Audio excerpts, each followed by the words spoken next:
வணக்கம் நண்பர்களே. சர்க்கரை நோய்ங்கிறது மாத்திரை சாப்பிட்ற நோய் கிடையாது. நம்ம வாழ்க்கை முறையை மாற்ற வேண்டிய ஒரு நோய். ஒரு 40 வருடங்களுக்கு முன்னாடி ஹோட்டலில் சாப்பிட்றவங்க ரொம்ப கேவலமாக பேசுவாங்க. "ஏய், நான் கிளப்பில் சாப்பிட்றவன்யா." அதாவது வெளியே போய் ஒரு டீயோ காஃபியோ ஒரு இட்லி தோசையோ சாப்பிட்டா பட்டு மோசமாக கேவலமாக பேசுவாங்க. ஏறத்தாழ எப்படி ஒப்பிடுவாங்கன்னா, ஒரு தாசிக்கிட்ட போகிற அளவுக்கு. இதை நான் மிகைப்படுத்தி சொல்லலைங்க. தயவுசெய்து உங்களோட முன்னோர்கள்ட்ட கேட்டு பாருங்கள். ஹோட்டலில் சாப்பிட்றவங்களும் இனிக்காத ஒரு வணக்கம் நண்பர்களே. இந்த பதிவில் நம்ம பார்க்க போகிறது, இந்த சக்கரை பேஷண்ட்டில் பார்த்தீங்கன்னா கால்களில் நைட்டில் மதன்னு இருக்குது, கால் ஏதோ சாணி ஒட்டிக்கிட்ட மாதிரி இருக்குது, கால் ஏதோ அட்டை ஒட்டிக்கிட்டு இருக்கிற மாதிரி இருக்குது.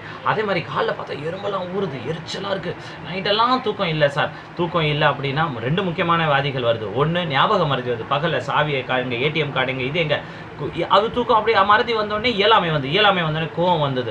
அப்போ பகலில் என்ன பண்ணுறாங்க, 11 மணி 2 மணிக்கு அப்படியே தூங்கிட்டு இருக்காங்க. நைட்டெல்லாம் பார்த்தீங்கன்னா விடிய விடிய பார்க்குறாங்க, செல்ஃபோன் பார்க்குறாங்க, ராஜா சார் பாட்டு